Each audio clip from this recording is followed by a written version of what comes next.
Welcome back to the channel. I've been sunning myself in Spain while Glenn has been holding the channel together. Now, at the moment there's a bit of a controversy over the Nintendo Switch having too many indie games. Now, I personally don't think it's a problem at all. I think actually the real issue is with the eShop. And as we see, games like Hollow Knight have been some of the best games on Nintendo Switch. Is The Messenger one of those games? Let's find out.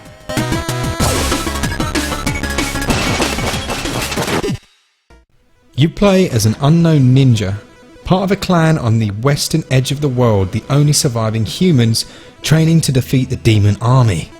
Western Warrior gives you a scroll to take to Mount Cliché.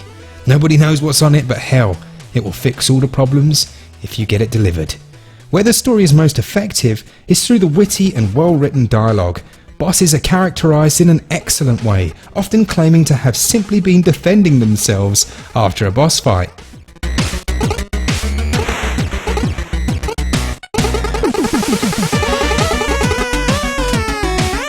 Only to burst into tears after you leave. The shopkeeper is another standout character, dripping with sarcasm and just making me smile every time I read a delightfully blunt piece of advice. The story overall is supposed to be cliché and references games gone by. It scores 16 out of 20. If you're familiar with the outstanding Tiny Barbarian, this feels like a slightly more stripped down approach in terms of movement. Jumping is a set height, which always feels strange to me. While you can't double jump, you can attack enemies or beacons to gain another jump in mid-air. You can strike enemies with your sword, only usually requiring a single hit or maybe two at most. As you progress through the game, you unlock several new abilities which are purchased from the glowing currency the game has littered everywhere. There are a moderate amount of areas to upgrade, and they offer new moves such as the ability to wingsuit around the world. The game rewards you often with these upgrades, and while dying has its drawbacks, including this little winged chap stealing all your wonga for a while, it never punishes you too hard.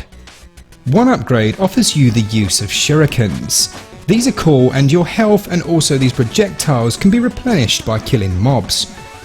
Incoming enemy fire can be swiped away with your katana, and the pace of your experience can be quite swift. There are hidden coins dotted throughout the world. Unfortunately, I was a bit too rubbish in the later stages to find any footage of these. Shame. These guys really know how to do boss fights. They are intuitive and challenging in equal measure. They're nowhere near as tough as the aforementioned Tiny Barbarian though, which is okay as this is its own beast entirely. Gameplay is fast but very retro. There are times where it was reminiscent to the classic Donkey Kong arcade game, which is no bad thing, but you accept certain caveats. For some it may feel a little dated, for others a delightful little ninja romp across some varied levels, of which there are more than enough to sink your teeth. But wait, I thought the game was done at this point. I was like, yeah, I have this review done already, the game's good but it's not great. Then the goalposts got totally shifted. The game switches to be more like a Metroidvania, and the maps I thought were the entire game became merely a small dent on the overworld. New abilities become available and the whole experience becomes the game I was initially hoping for and very nearly gave up on seeing. What the developers have done is almost to troll the games so many lesser designers are putting out.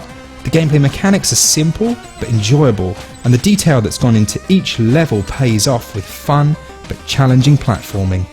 The game was falling into some old tropes but manages to wingsuit, grab a wall and climb to glory. Gameplay scores 18 out of 20.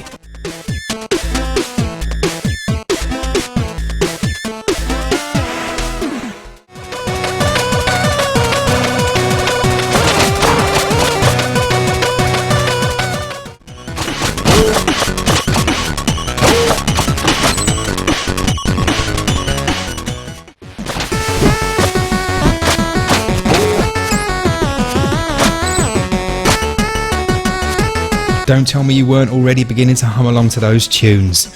This is some hum along, tap along, whistle along level music. Some of the tunes get repetitive, but this is almost referenced when the audio for that stage just ceases and allows you a few screens of quiet before a major event happens.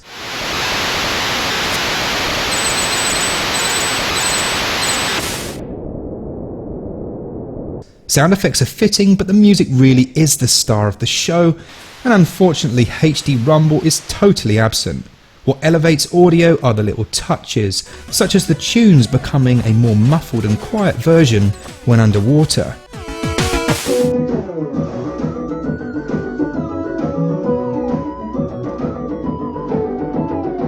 Overall music is really good here and scores 17 out of 20. If I say side-scrolling 2D pixel art, many will switch off instantly. Well, it is. But Glenn and I have two different categories for this: done right and done wrong. The artwork is most certainly done correctly here. Parallax scrolling and great little attack animations, bosses that are introduced making the most of the pixel palette available, and an overall style reminiscent of Shovel Knight but equally its own. I like the variety between stages, but this style won't be for everyone, but I thought it was great. Visual score 17 out of 20. The game is priced at £17.99 or $19.99 and comes in at an average 1.5GB download. What the massive influx of great indie games has done is change the goalposts for value. Where I once would have said this was outstanding value, now all I can think of is Hollow Knight on sale for £7.50. This would be a physical purchase for sure at this price, while for fans of the genre a digital purchase is also feasible.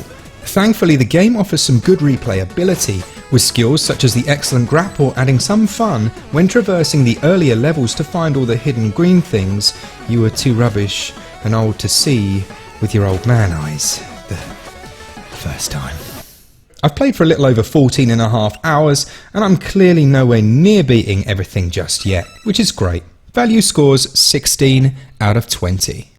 So apparently the Nintendo Switch has too many games. When they're like this, I'll take it. It trickles in just enough skills to keep you entertained. The game is a love letter to titles like Ninja Gaiden. Glenn's just told me it's Gaiden, not Gaiden. Sorry. If we get the occasional Hollow Knight and The Messenger, I'm quite happy for the eShop to keep flooding. It scores a final SwitchUp score of 84%. As always guys, make sure you tune into the channel. Glenn's releasing another one of his collection videos, which I know some of you are going to absolutely love. We will also be announcing the winner of this month's free game in that video. So, as usual, for all things Switch, all the time, keep it Switch up. See ya!